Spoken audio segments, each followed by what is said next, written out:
നിന്റെ പൈസ ചാടിച്ചൂടാ? പിറന്നാളിന് സമ്മാനം വാങ്ങണമെന്ന് പറഞ്ഞിട്ട് കഴിഞ്ഞ ഒരു വർഷമായിട്ട് നമ്മുടെ ജയ്യൂസ് സമ്പാദിച്ച സമ്പത്താണ് ഈ കാണുന്നത് കൂടെ. അപ്പൊ ഇന്ന് നമുക്ക് ഇത് പൊളിക്കാതെ ചെയ്യും. എന്ത് പറയുന്നു?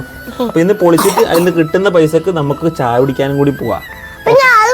അതെന്താ? ഉമ്മച്ചിക്കും പപ്പക്കും ചായ, കുഞ്ഞൂസിന് ഇവക്ക് ഒരു മുട്ടായി ഒക്കെ വാങ്ങി കൊടുക്കാം. നിനക്കൊരു ഗിഫ്റ്റ് വാങ്ങാൻ മാത്രമല്ല.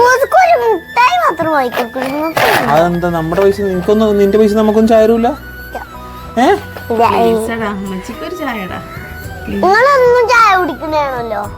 കുടിച്ചല്ലേ? അല്ല ആയിരിക്കട്ടെ. എത്ര പൈസ ഉണ്ട് ഇതിൻ്റെ ഉള്ളിൽ? എനിക്കറിയില്ല.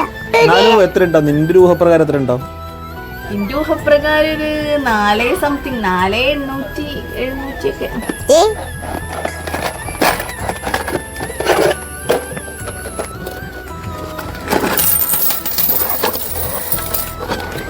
പൈസ ഉണ്ട്. നല്ലോണം പൈസ ഉണ്ട്. എത്രയുണ്ട് മൊത്തം?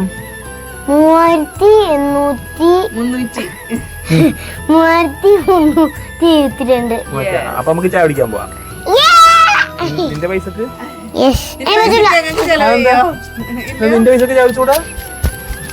ഉമ്മച്ചി നോക്കടാ പാവൻ ചായ എന്ന് പറഞ്ഞ് ഉണഞ്ഞിരിക്കുന്നു. അതല്ലേ നിങ്ങളൊന്നും ചായ കുടിച്ചിട്ടുണ്ട്. അപ്പൊ എനിക്കും വെച്ച് ചായ ഉണ്ടായി തരില്ലടാ. എന്റെ അനിയത്തിക്കൊന്നും കൊടുക്കൂല ഇവക്ക്? ഒരു പരിപ്പാടിയും ഒരു. അല്ല ഈ എന്താ വാങ്ങണേ? എനിക്കൊരു ലോലിപ്പോപ്പ്. അല്ല എന്റെ ബർത്ത്ഡേ എന്താ പറഞ്ഞു കൊടുക്ക്? ബർത്ത്ഡേ 6 ദിവസം കഴിഞ്ഞിട്ട് സെപ്റ്റംബർ 19. സെപ്റ്റംബർ 19. ബൈ.